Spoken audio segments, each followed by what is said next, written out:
And then you read the news around these firings and you're just like, man, you guys are the man, right? Like you used to be something, you used to be like edgy and cool and kind of refusing to be put in your place. But actually now, right? You're a company that's telling people they can't put emojis in their Slack icons anymore, and when they go to talk about that on a Discord, you fire them. Like, you fucking suck, actually.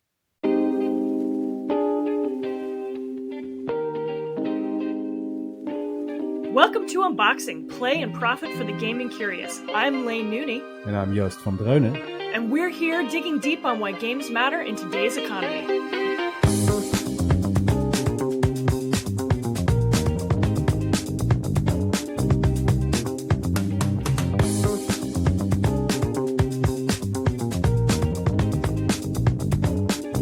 On the docket today, Friday, December 5th, we're breaking down all the backdraft chaos at Rockstar today. First, we'll chew on the long-awaited GTA 6 delay, and then the even more volatile story, a wave of firings and accusations of union busting at Rockstar's Edinburgh office. Plus, we'll preview next week's Game Awards and ask the big questions. Who's winning? What's missing? And where's our Best Game Industry Podcast Award, Jeff? All that and more with your two very decorated co-hosts. But first, we've got some catching up to do.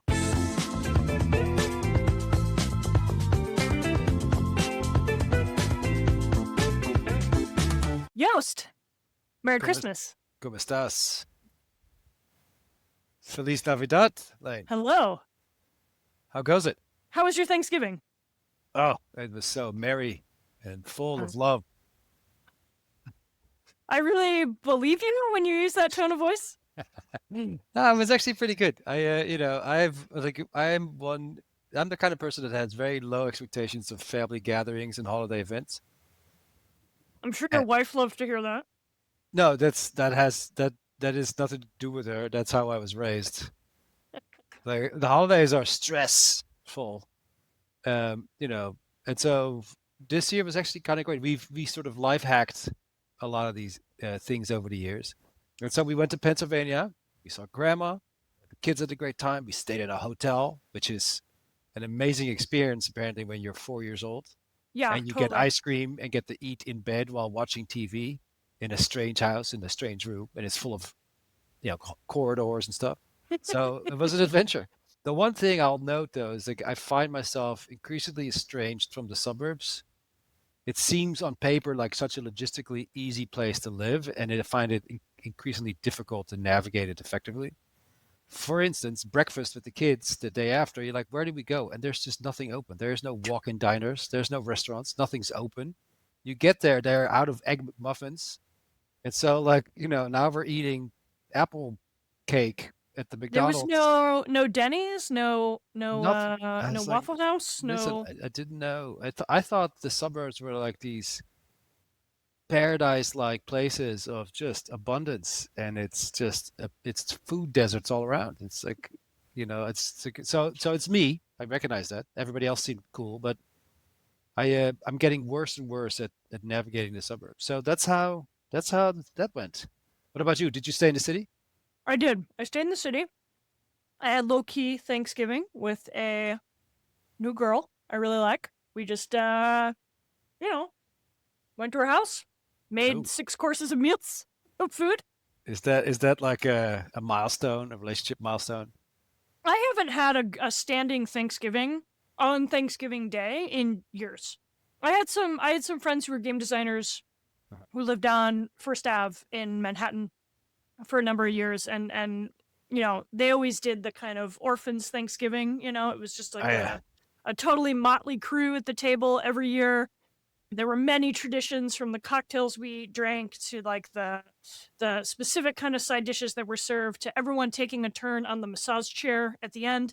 And when they left to go to Tokyo, it was like, like what am I gonna, So I have so often Thanksgiving I just fly solo or have a nice quiet day in the city. Actually, it started by going to see the new Wicked film. That's what I did. So I went with some other homosexuals to go see that. at the Alamo Draft House in the Financial District, which is it's just a very strange theater to be in. It's like a ghost town when That's you go wonderful. there on a holiday. And then yeah, went and made a bunch of food with somebody I really like. And then I had a friend who does like a party called the Leftovers on the Friday after, where everyone brings all the extra food they have, and you have like feast number 2. So that's emotionally what my Thanksgiving is. Sounds like an Irish soul band. The Leftovers. That sounds amazing. None of the obligations, all of the fun. Yeah, yeah. I do heavily subscribe to the idea that New York is the best place in the world when everybody else is left for the holidays, Well, like it's amazing. July 4th, Christmas. Oh, please, everybody go. Just July leave. 4th. Oh Oh, I yeah, guess people go upstate. Yeah, I yeah. always Well, think of July 4th as like, but you get tourist crowds who come to watch the fireworks, right? And yeah. that's the Where worst. You you don't live, want that. yes. Where you live, Mm, yes. Like you where I live in the live, wrong yeah. place. But it's fun to cook together. It's a sort of that's like a diluted version of testing your relationship by taking a vacation together. Yeah, right? It's like, can two people operate in a New York City sized kitchen together? Right? Can you like Mhm. handle past tasks back and forth? It was all very successful. Do you call this food? Yeah, Yeah, that's yeah, right. yeah. I get that. Now you reminded me of my Thanksgivings in the Netherlands. So the Dutch, they have quite a contingent of expats over there. So I had a lot of American and Canadian friends during my college days. But increasingly, the culture has embraced like Thanksgiving and Black Friday and all these sort of American holidays over the years. But the sort of homeless, I guess like familyless Americans, they always come together and everybody brings a dish and you just end up with like a fuck ton of food. It's a lot of fun. It's like if people really lean into Thanksgiving more so than Christmas, more so than anything else. It's really like the pinnacle of American celebration. Yeah. That's so fun. Yeah, and it's a less depressing holiday to be at a restaurant versus Christmas or something. Last year I wound up at Finelli's on Thanksgiving. Oh, nice. You had Like a I burger? saw Wicked 1 on Thanksgiving Day, walked up with my friend all the way to Finelli's, and I mean, it was packed. It was packed full of Europeans who didn't know what Thanksgiving was, or like had I maybe been caught by surprise, or like this is a thing that like all their Americans friends do, but they don't want to fuck with it, so they're just going to a bar. Hmm. There was at least one divorced dad taking his child to Thanksgiving meal at Finelli's, which I'm sure is a memory that child will cherish for the rest of their lives, and their therapist. Listen, Um, like that's just a dad doing that. So I will vouch for this man. I will say, look, at least he took the kid somewhere. It could have been a ham sandwich, you know. yeah. So But no, that's such a good thing. Like this sort of like slice through the U.S. or through the New York population that you see in those places. yeah. It's like everybody's sort of Yeah, there. so you sit at the bar and eat some pumpkin pie and drink a bourbon. I don't know. It was pretty magical in its own right. So My favorite holiday in that same genre is coming up, which is like the day the night or the evening of Christmas itself. Christmas Eve, as No, it's no, as no, it's colloquially known. no, no. That's the 24th. I know my religions well enough. That's the night before we all go sit in a drafty church. No, it's the day of the 25th when your family comes and then they're all fed and like you're done talking and they all sort of pass out in your apartment and you go, great, that sounds like childcare. We're out. And then you go drink. That's the best time, man. It's like because the city is dead, everybody's passed out. It's like you can like it's just a ghost town. It's so fun. It's freezing and every dive bar is just hoping for your business. So it's a really pleasant time. All right. Well, I'll text you at 9 p.m. on Christmas Day and see what you're up to. Yeah, come through. You'll All probably right. be in my neighborhood, Yes, I very well may be. skulking around. All right. Oh man, what do we gotta talk about this dumb company again? All right, is that what we're doing? Uh, Listen, I'm prepped for this. Okay. I Rockstar.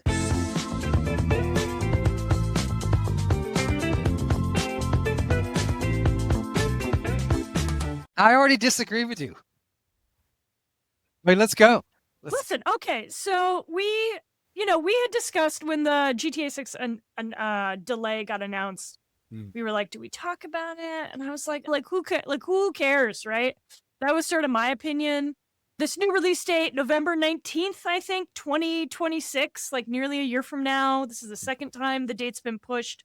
Lots of disgruntled posts over on the GTA 6 subreddit or the Rockstar subreddit.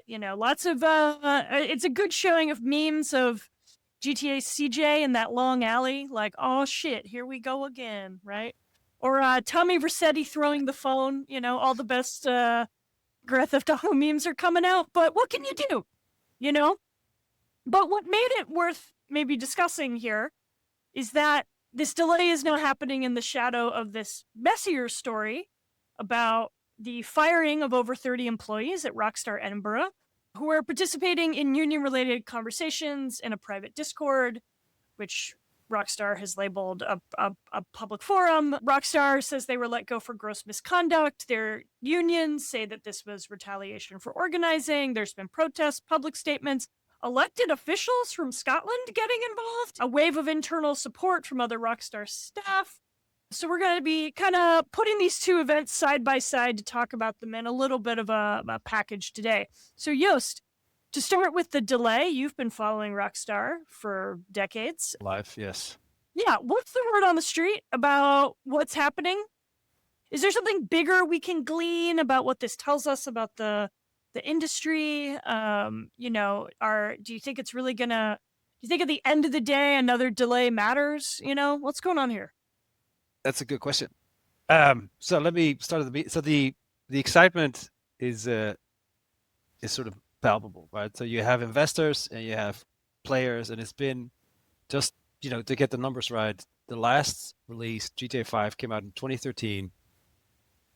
Rolled you got just a hard six in terms of success. Like I said, it was $1 billion in 3 days, and it's sold incredible amount of copies, something around 150 million copies over its lifetime across three different generations of hardware.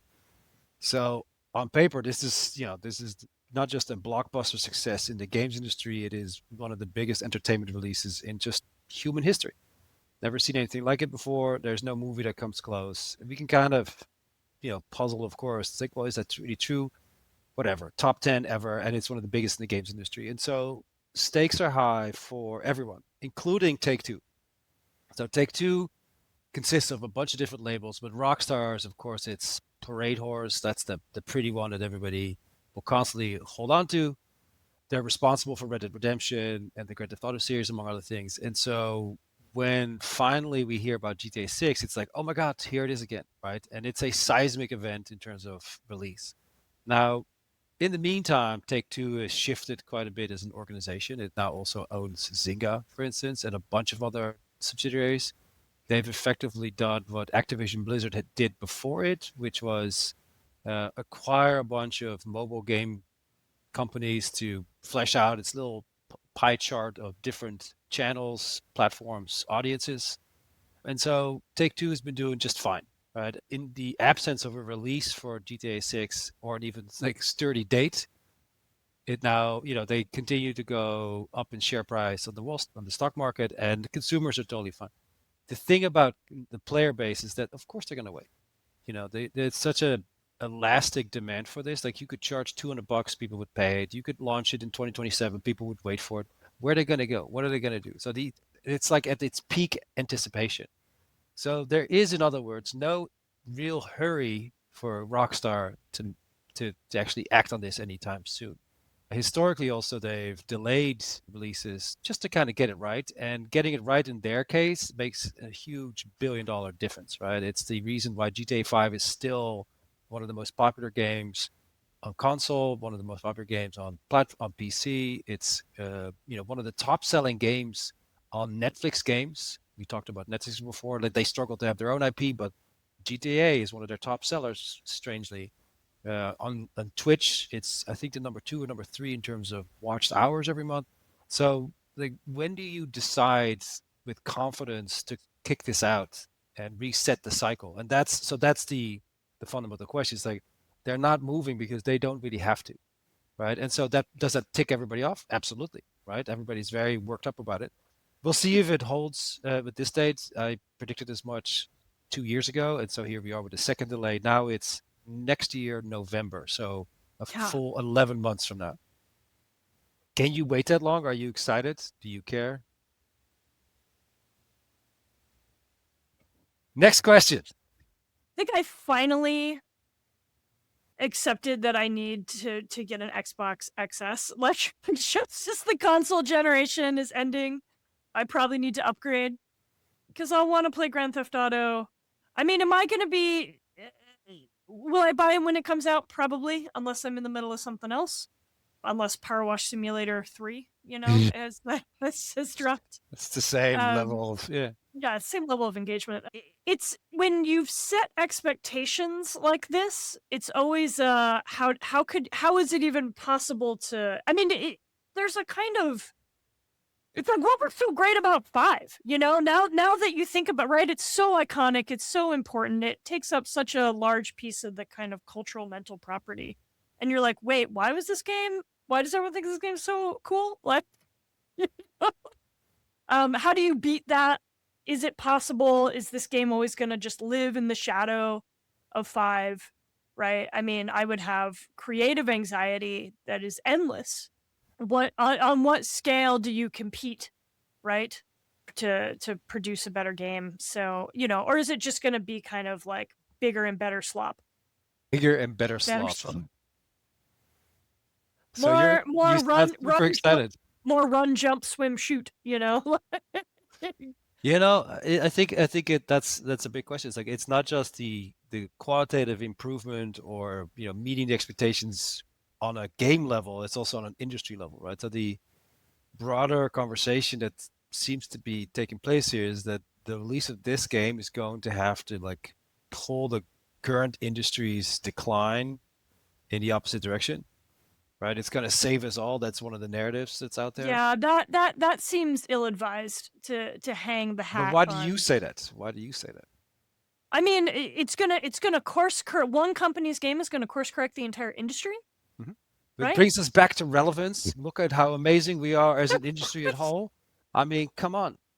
Oh, GTA 6 is where we're gonna hang our cultural hat on that. Okay, Yes, yes. sure, sure. A game where I can ride a two-wheeler called a Fagio. Okay, cool. What? No, no. No, Okay. no. I think it's just fine, but I think that also in the 10 years since we've had GTA 5, I think we've had provided a much better array of arguments to gaming's cultural relevance than a game that's going to sell many than this game is going to sell many units. I'm not expecting high art. That is not why I turn to GTA. At best it should feel like a cozy pair of pajamas where you're like, yeah, this again, right? That's all I want out of it, right? I want it to feel like just familiar enough. I hear what you're saying. I think it's sort of like the Zelda of an older generation. It's less childish in that sense, but the problem I have, and I expect it to be proven wrong entirely, is that previous iterations of Grand Theft Auto were sort of countercultural in some ways. So yeah, you point out something. It's very like male centric and a lot of sort of poor choices in terms of language and labeling. But at the same time, Yeah, the game's shtick is that it punches up at everything, right? That it makes fun of all the yes, categories equally, and that it is kind of like wry and self-aware um, about its, yeah, an equal opportunity offender, right? It pisses yes, off yes, yes, everybody, and yeah, that was so fun to have that. That was part of the industry's culture. Like the audience identified this way, said like we're on the yes, yeah, fringes or whatever. We're not being taken serious as consumers, and screw you too. And we like this game and that game that has that, and it would have like the radio stuff, for instance, and it just becomes all these characteristics and this mockery of whatever broadcast radio and TV, consumer culture writ large. And I think that's wonderful. So 13 years later, I feel like as a society we've changed. I'm not going to say evolved. I'm not going to say devolved, but like, can you still offend in the same way now that you could do 13 years ago? And I yeah. don't know. I Is don't that know. shit still funny? Is like whether it's kind of making fun of wokeism or going after minority groups, like, yeah, is it gonna feel a little old in the tooth. You're right. I mean, the last iteration of this came out in the wake of Gamergate, right? And given the the reality of the political implications of all of that we now live in, right, a decade later, tone is going to be is like a real question mark, right? And that's not what we don't have any information on tone, right? We don't have, we have a bunch of, we have gameplay scenes, we have stills, we have some character sketches, right? But like, yeah, what's going to make up the counterculture? Can a game like this still be counterculture? And so this is an interesting segue, I think, too, to talking about this labor stuff, because I was thinking about Grand Theft Auto's tradition and Rockstar's tradition of being a countercultural producer, right? And this game that's always about punching toward authority. And then you read the kind of the news around these firings and you're just like, man, you guys are the man, right? Like you used to be something, you used to be like edgy and cool and kind of refusing to be put in your place, and but actually now, right, you're a company that's telling people they can't put emojis in their Slack icons anymore, and when they go to talk about that on a Discord, you fire them. Like, you fucking suck, actually, is the feeling that I'm having. Like, you are the kind of people that Tommy Vercetti would go maybe, you know throw a pipe bomb in your building. Like, Yeah, I think the metaphors are interesting. Let's put this. So I think, I mean, but the parallels are clear, right? I totally agree that it's not so much questionable, but it's an increasingly higher bar for an established franchise and what is now the largest American game publisher left, right? Like, how yeah. controversial can they possibly be? And it turns out with this labor dispute, like, well, quite controversial, but not in the way that you want them to, right? It's like that's the wrong direction. So they, of course, have a documented history, which, you know, is, you know, I've spoken to people about it for years, and it's like, on the one hand, yeah, that's shitty. Like, people should be respected and appreciated and like treated appropriately in any capacity. At the same time, the argument was always like, well, you're working on one of the biggest franchises, so like, of course, like, you're part of this incredible thing. It's going to take everything. And so there was this sort of like a financial district work ethic of like 100 hours a week working on Christmas. That's part of the work Yeah. culture, which is, of course, incredibly toxic. At the same time, yeah, would you be able to accomplish this without that? Can you, is there some kind of 9 to 5 schedule that results in the same result? I don't know. That doesn't make it okay, but you can see how it slips into that behavior very easily. Or certainly that becomes an interesting justification of like, we the Mhm. the place where crunch and the delusion of artistic spirit meet, right?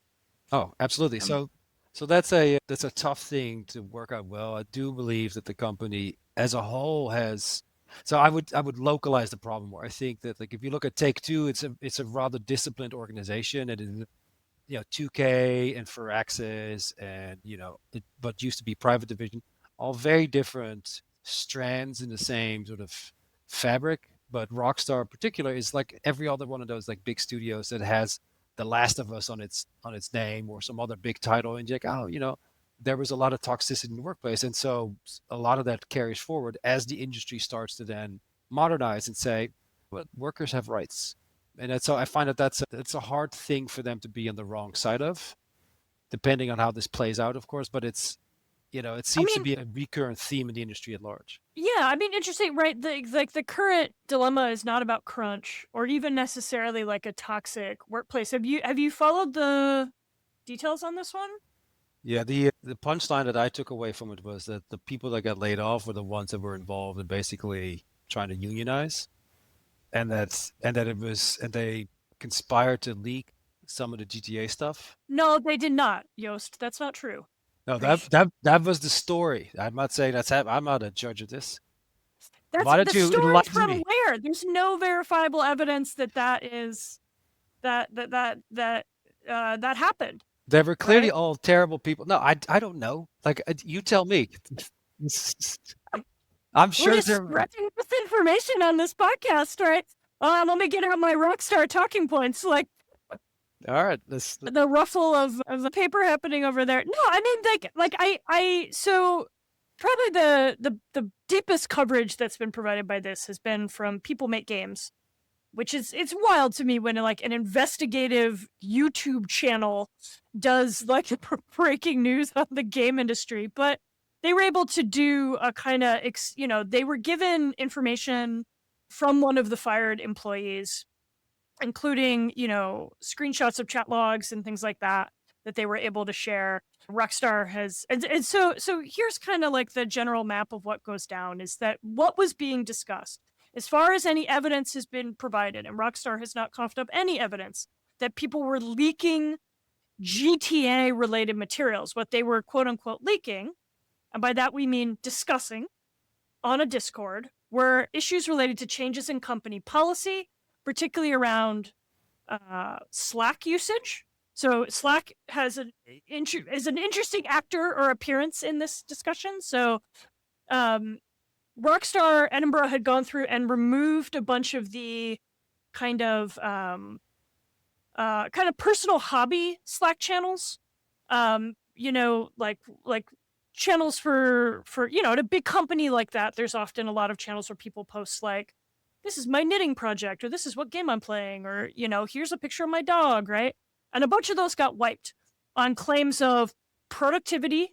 They were interfering with productivity, and that there was quote unquote bad behavior.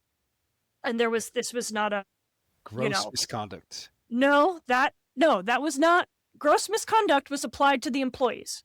Right. Rockstar did not claim that there was gross misconduct happening in these Slack channels. They shut them down on the allegation that they were interfering with productivity and that there was some bad behavior. None of this was brought up for conversation. Basically, like, just an entire kind of morale channel kind of got shut down. Obviously, there was probably some obnoxious nonsense happening in the games channel, and then also they made a change to to the emojis you could use in your to set a Slack away message, as it is presented in the People Make Games video. That was a channel where people were using either the sprout emoji to signify sympathy toward unionization, or they were using like like things that were Palestine coded, and that Rockstar wanted to shut that down and removed that as an option, right? So that was being discussed in the Discord. There was also discussions of pay, bonuses, pay equity, things like that. The discussion itself was invite only to people who worked at Rockstar. There were also people from the union. And remember that like unionization happens differently in the UK, right? So you can be a member of the union even if the company has not, even if the majority of the workers are not unionized, right? And so that is what is going on there. And so this is the only material evidence that's been presented, right? Is that this was, Rockstar is characterizing these policy changes as private company information, and then saying that they were leaked on a public forum, which turns out to be an invitation-only Discord, right? And you're just like, really, guys? Like, and a Discord specifically oriented toward labor organizing. Like, it's so lame. Sorry, I shouldn't use that language. It's just like, it's a very impotent activity. You feel very disappointed about this. Yeah. Or, I mean, I don't know if I feel like they should have been, disappointed is the right word, but it's like, really, guys? Really? Like, this is what and now you're going to fire 34 people, some of whom are on work visas? Because, okay, and so they alleged gross misconduct. And on a technicality, that's what we're writing here, right? Is that, like, that there was an opportunity to axe a bunch of people, and they took it. So you think they were just sort of waiting, they were just sort of looking around, like, who can we cut? And then this presented itself, and off they went? So the chain of events presented by People Make Games is that somebody in the Discord alerted Rockstar to conversations about these policy changes, and that then Rockstar was able to utilize that information. So basically, somehow Rockstar got access to chat logs from this private Discord and then was able to use that to make an argument that these individuals had been sharing private company information in the form of sharing internal policy. So Interesting. there's no representation of evidence that any of this related to GTA 6. It was more like internal company behavior. And insofar as like every company can slap a message on its email that says, you know, private and confidential or whatever. I don't know. I Intended. mean, it's so obviously like not in good faith, you know? Like the legal argument is there. So what's happening is the union, the IWGB, the Independent Workers of Great Britain, are basically taking a lawsuit against Rockstar Edinburgh, and right now are basically lodging a wrongful dismissal case. They're also asking for interim relief, which would require Rockstar to either reinstate these employees or to pay them until the hearing is concluded, so that these people can afford to live while this determination is being made. Basically, Very interesting. It's very interesting because of a few different reasons. But so if I hear it the way you describe it, then it sounds like someone in HR was terrified and just pulled the trigger on like axing a bunch of people. Like it feels a little thin-skinned, like a little insecure of like, oh, and which is not to say that the whole company and everybody is like that, but somewhere along the line, some manager was like, oh hell no, yeah, yeah. cut it, and they just, and it's probably in the stage towards the launch of this big franchise. I'm speculating, but it seems like secrecy and keeping things confidential is key, and so you cannot have this. So it just creates this nuke the whole department kind of approach over a very small, defensible incident. Like, look, did everybody follow the rules exactly? I don't know. Chat logs to me seem always a little bit like dicey, like the way people talk, the way things can be interpreted. That's one thing. I think, sure, there's probably some policy that you can kind of parse over, say, well, is it this or is it that? But it's quite a bit of people. It was quite sudden, and it seems like a pretty assertive move to do something like this. It feels like there's some human error here involved. Again, I don't know, but it all like this. Would anybody care if this was Ubisoft? I don't know. This was a smaller company doing a more modest production.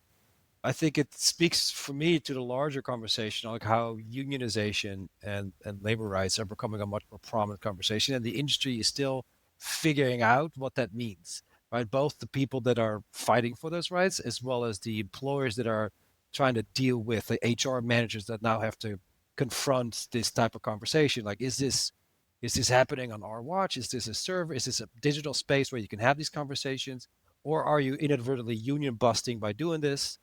It's all these kinds of questions are brand new. And to your point earlier, is like we're no longer talking about crunch. We're now talking about unions. So in some ways, it's improved a great deal, even if it goes over the backs of some of these employees. So it's an interesting moment in time in that sense. I'm sure it will work itself out if they've done something wrong. I don't know Take Two corporate to be anti-labor. Like Yeah. they seem like it seems to be, like I said, more localized to studios historically, but I think it's something that, especially now that it rises to the top of the ecosystem as a, and they say this now too, saying, well, we're the biggest one left. you know they're going to be held to the highest standards, and perhaps they can do a better job than EA, perhaps. There's a bummer irony in watching this happen at a company that is, supposed to be making the AAA shit post of the year. You know, like this is a game that is badly behaved, and it is right. You know, um, this argument that Zelnick has that this is a great place to work and the proof is in the quality, and it's just kind of like, come on, man, like obviously not, right? Uh, That's also not true. or Neither of or you. like we can, the quality question is kind of irrelevant to the labor condition, right? Like people are obviously not gonna, like, the labor market's terrible. People are not gonna be jumping ship, with indiscriminately. It's and that just seems like kind of it's like executive exhaust, just saying stuff, right? Regardless of whether or not it's true. It's um it's very interesting. They have just a little under 13,000 employees worldwide. So it's quite a bit of humans. It's a relatively small percentage, I guess, these 31 workers. I imagine it's impossible to have that always go smoothly. Of course not. But I mean, they pissed off a bunch of people. Like the MP, uh, you know, the local MP's gotten involved. Like politicians are on the side of the employees at this point. That's kind of what a bad job Rockstar has done of substantiating its side of the issue. I don't know if they kind of thought they could just kind of get away with this, or they didn't think it would be that big of a deal. But and so now the local government has to kind of walk this line of, well, we want you here, we want your business, but also we have to represent labor rights, right? Like we've Hmm. got Hmm. there's a tense kind of Yeah, situation there brewing, I think, in terms of the local political scene or political economic scene. I have, again, like I'm always, particularly creatives, like their career prospects are always fickle. It's a very tough thing. It's a very irrational way to make a living. So my heart always goes out to them because, that's a tough job in general. But it sounds in the scale of things also kind of like a small fire. It's not like the whole thing is ablaze. It's like Yeah. I would be open to the suggestion that somewhere along the line some mid-level manager pulled the trigger in a wildly erroneous way, and 31 people lost their job, and now they have to go through this lawsuit, and politicians, it's like, I bet you there's going to be there's a manager or two that got laid off saying like, yeah, and that was the wrong decision, Jeffrey. Yeah, a whole bunch of resources are now being consumed for this thing Yeah. that, like, I don't really think you needed to go this ham, you know? I think human error and stupidity and just inexperience are a much better explainer than like malice. I don't, you know, Mm. I Yeah. just Yeah, don't. yeah, I yeah, mean, yeah. you can see it in a studio level. You can see it in like a shop where you're like, oh, my boss is a dick. I've worked for those people, but you're just like, why are you so unreasonable? No, I'm not coming in on Saturday. Like it's just like those jobs exist, of course, but I don't think that they would encourage that behavior, at least not, in writing. So I don't know. It feels like this is like all of this is it's too bad for everybody. Like everybody loses here. There's employees, the company, the manager. Like nobody wins. So I hope they resolve it soon. But I don't think that this has any bearing on the delay of GTA 6. I don't No, think no. these are just 31 No, I people don't think up this the will be line. contributing heavily to further production Does delays. it matter to you? Is that a thing? Like, do you think people will care now Absolutely or in the not. future where they say, oh, you know what, work and labor conditions at the No, studio are and such and I I don't want to play that game. I think I for a couple reasons. One, I think that the only people who are even aware of this are people who pay a lot of attention to the game's news, and that is actually not the majority of consumers. And I also think that every company has a version of this story. Like, I would be hard pressed to find Mm. some studio or some corporation that doesn't have a labor controversy in the past 5 years. Find me one, right? They all have a kind of, they all have been struck by rottenness at some point. And Ooh, so, that's true. Let what me are tell we? you, I have a current one. I'm an adjunct at Stern, right? And so Mm-hmm. the new incident this week has been that all the adjuncts have been officially cut off from using Microsoft Office. And so, and you're just like out of nowhere, it's like they switched it off. You're like, I guess I'm working on a clay tablet from now on for all of my Stern work. But it's just like, where does this unilateral decision come from? Whoa, And you're I just like, wonder. and so of course the union goes, what? And whatever. I can afford all my own stuff, but it's more like Yeah, yeah, that's a weird thing, and it's also a large organization. And who decided this? And why wasn't this announced? It's just like 7 questions up. You're like, that's probably just human yeah. Someone stupidity. like deep in the bowels was not giving that a think, or It's was like, everyone's just using Google Docs, right? Um, mhm, clerical error, I'm sure. But it's just like, but this, I mean, I guess the show is like, it happens, but then also unions immediately activate. They're like, Yeah. like is a trigger point for them, which I appreciate. Not that I benefit from it either way. It's more like I'm glad that somebody's watching the dials. Yeah. So I imagine it's the same here. Anyways, it's a so to answer my own question, I don't think people give a shit. No, I I don't don't think think people people give a shit care. either. Like if they had to like carve up babies, well, that's probably a little graphic. Let's say if they had to Jesus, Yost. shoot puppies, is that too much? It's if they had Maybe to. let's not kill anything, That's Like, if they had to use coarse language in the process of getting. I mean, we're still making and selling Harry Potter games. Like, people don't give a fuck. um, it's Yep, fine though. it's interesting. Like don't make games political. They always are, Thanks. and at the same time, it's like it's such an odd thing. Speaking of Ooh, shooting puppies, yes. segue to the Game Awards. No, no, no, no. So, Spicy.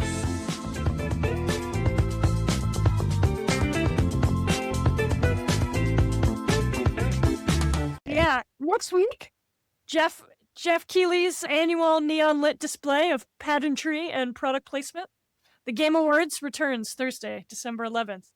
Mark your calendars. As always, we'll have a marketing arm, part improv theater, part prestige, staged by Doritos and Mountain Dew. What could happen? What could... I I like Jeff. I think he's doing a fine job. I think that he's really taken it as far as humanly possible because no one else is. Going And all the he, way. Yeah.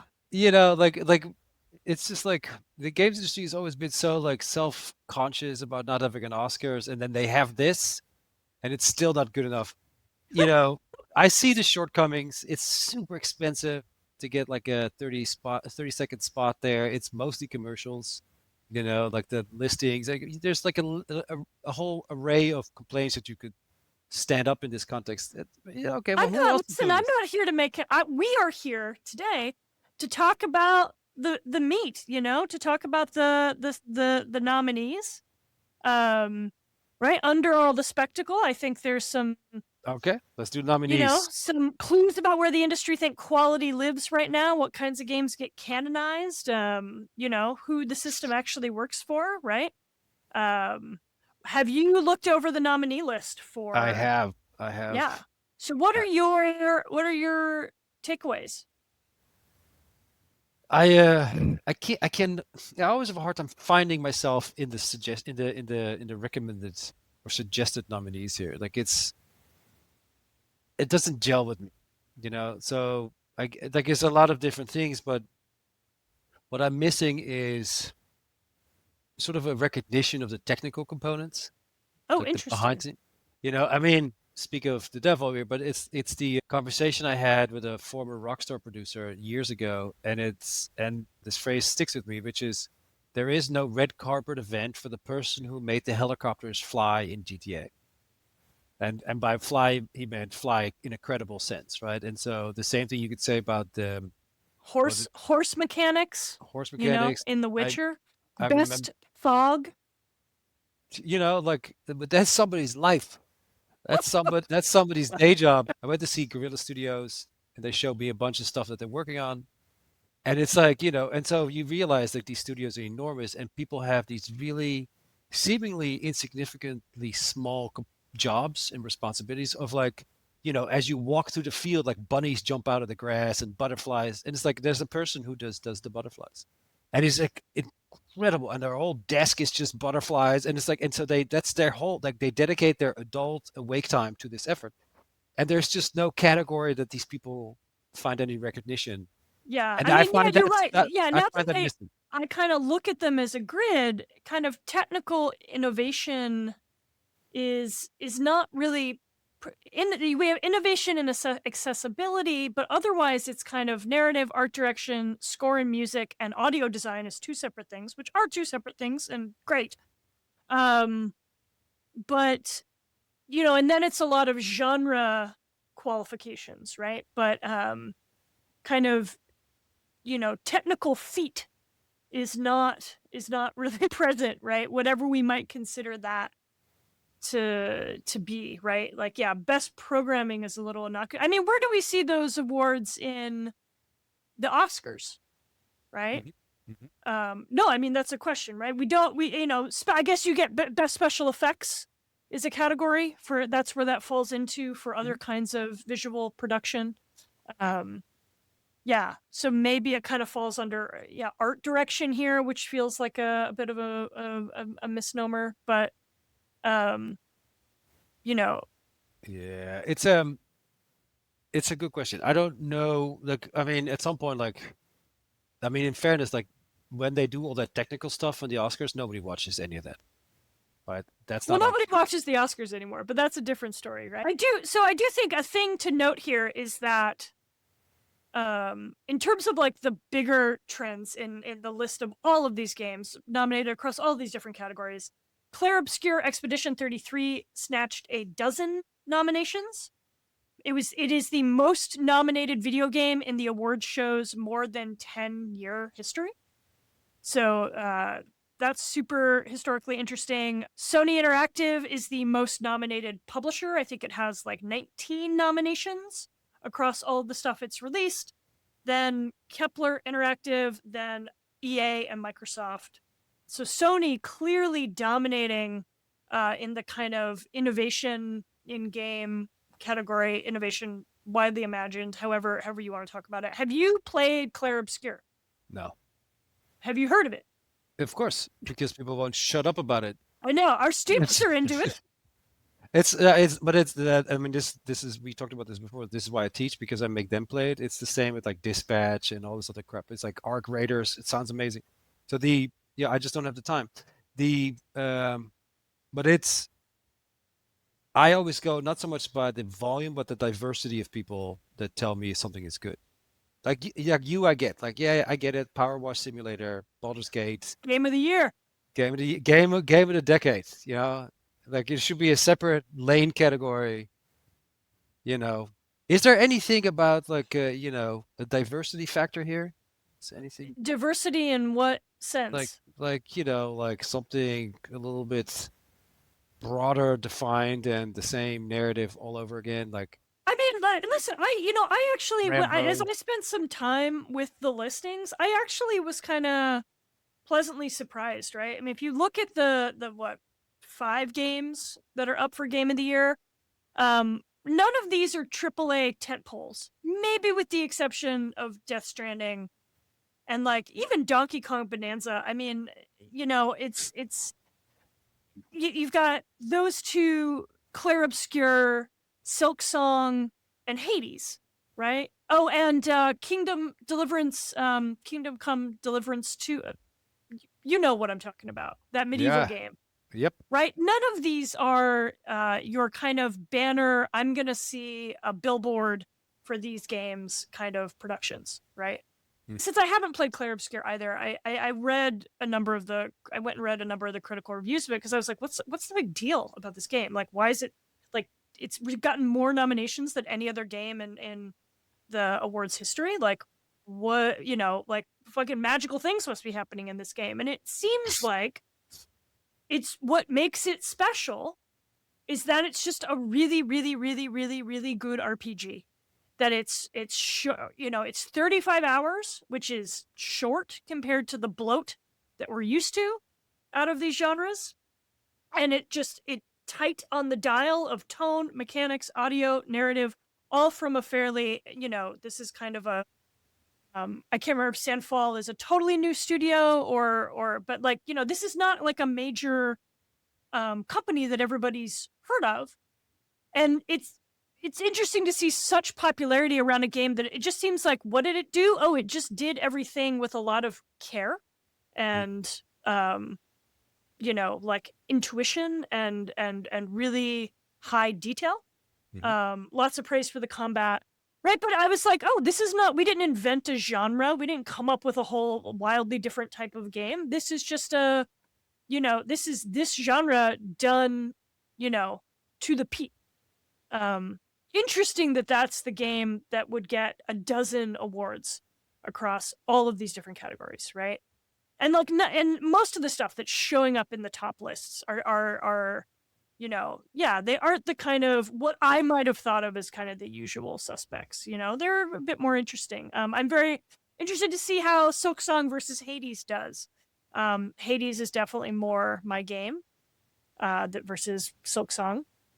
So Why? big, because I love the integration of the way that it uses narrative in a roguelike. I think was a real advancement of that genre, and I prefer that to the play style of something like Silksong. I don't love just that kind of game. I tried to play the original Hollow Knight and I was like, I bought it, I own it, I didn't really care. Um, Yeah, you know, it's the Super Meat Boy adventure for me there. I'm also we're gonna get partial. some angry fucking email about that. No, it's an amazing game. It's just, it's not from, it's like some people don't like mayonnaise. Like, go fuck yourself. You're missing out. Isn't that true though? Anyways, but so the thing about like a Silk Song is that it is an incredible favorite. But I'm partial to like things like Hades. Yeah, I used to did a project with Amir back in the day, long before he did all this, and so it's like I've been following his career. Like Bastion was amazing, like the narrative of that, so fun. And then the first Hades came out, and it sort of brought me back to like the early '80s, '90s of gameplay that had that nostalgia, but it had evolved in some ways. So I'm just sort of emotionally tethered, and Silksong can't get into in the middle there, but it's interesting that they would have all these open-ended categories like most anticipated game. I needed to talk about this. Like that for me is the number one category that needs to be removed. I was first of all shocked that it's been around since 2014. It's one of the original categories. Most anticipated game. Are we children? Is this Christmas? Like what are we adult like like this is a award for what? Your marketing team? And also there's no way that this isn't just a dog walk for GTA 6. Like who won it last year, right? Was this what they did? They back the game up just so they could win most anticipated game Or award? you know that they didn't spend any marketing money on this, so that's one. I I I I think just this is a very silly category that should be removed. I It tells you nothing except what the biggest anticipated AAA release is. I mean, do you show up as the team behind Resident Evil Requiem? Do you think you really are going to be the number one? I mean, maybe number two or three, but like, it seems like an oddly skewed, weirdly selected set.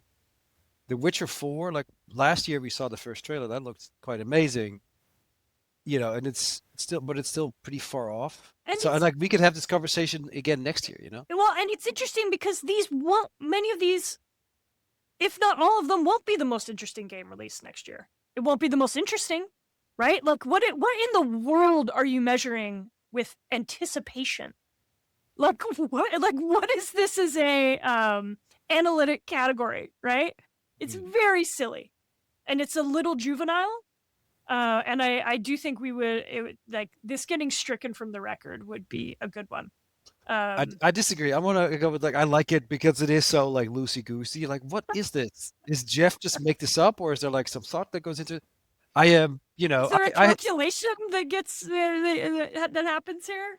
again, I'm partial to The Witcher and Marvel's Wolverine. I had Eric Monicelli, he's works for Marvel Games, in my class last week, and he came to talk about how he built up his whole career, and he was part of this one too. And it's so like knowing a little bit more and having had the conversation this semester about like the trailer, which was quite bloody, if you recall, that was a good conversation to have about video games and violence.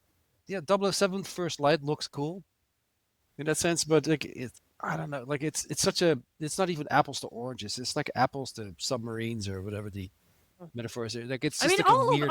all of the ones at the bottom of the best content creator, and then the three esports categories feel a little out of place in this. Listen, I'm I will take back everything I've said if they had a video game business podcast category yes. I was and gonna say, what is just your nominate most me. Just nominate me. number one category needed? Best historian. Well, that's just there's only two, right? Or is there more? Category of two, like you and Phil just alternate the trophy. Um, It's just if we do want to just do these kind masturbatory of, at best. yeah, like best games journalism could be an interesting, like if we wanted to approach anything, if we're gonna have this barrage of kind of silly, best adaptation, right? Stuff that is actually not the game industries to measure, in a sense, right? Um, throw I would love some to more dumb see shit in there. Like the games journalist of the year. I'd love to see that one. that Like, would that would be killer. Yeah. Yeah. like get something. They did the whatever, like the nice person award last year. Oh, the Game Changer Award. Yeah. Yeah, and it's like it's a yeah. I mean, look, that's a feel good thing, right? And everybody agrees, and we clap, and it's a tearful thank you, and it's meaningful at the same time. Clearly, that you could just conjure up categories to placate the audience, and so I feel like there should be a podcast nomination list that involves us or historians, for that matter, or business professors. Yes, no, but it's the like no, but we're all part of the same dialogue, and so it feels a little bit geared towards the front of the house, where like again from the Yeah. beginning I said like most of the industry is not the tip of the iceberg, and so there's no representation of any of that. Yeah. The last thing I want to say that I found so interesting about this list is, and as far as I'm aware, Roblox has never been present as in a Game of the Year category, which feels like it tells you a lot, I think, about how the industry feels. The rest of the industry feels about Roblox. One, it doesn't quite fit into any of these normative frames for measuring games. But it could be in a place like ongoing. Best ongoing is also a category I love. It's like hilarious. They should have GTA 6 in this one. Best I- ongoing development. Sheesh.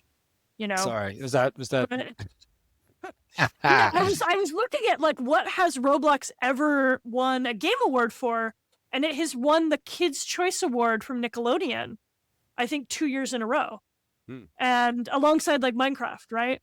But the snubbing of Roblox is something that I find it just gives me a lot of personal entertainment. The snubbing of Roblox. Yes. The most snubbed game of the year is Grow a Garden. Look. Steal a Brain Rot and GTA 6. No, it's a no, I find it fascinating. Like it's a if nothing else, it always creates like this flurry of conversation around like who should go in, of course, and why are they there, and then why don't we have it more like this, and the other. It's I wonder if games will ever be like part of the broader legacy media in that sense. Like it kind of exists because it's not one of them. And so do we really want it to be like part of the Oscars? I don't think so. Does it have to be the same as TV and all these other like sort of like self congratulatory reward shows? I don't know. I think this is kind of fine. They could update these categories. Yeah, but I don't know if it or wants to have be the same. more than one presenter, or host. Pretty sure like the TGA is basically the Jeff Awards. That's yeah.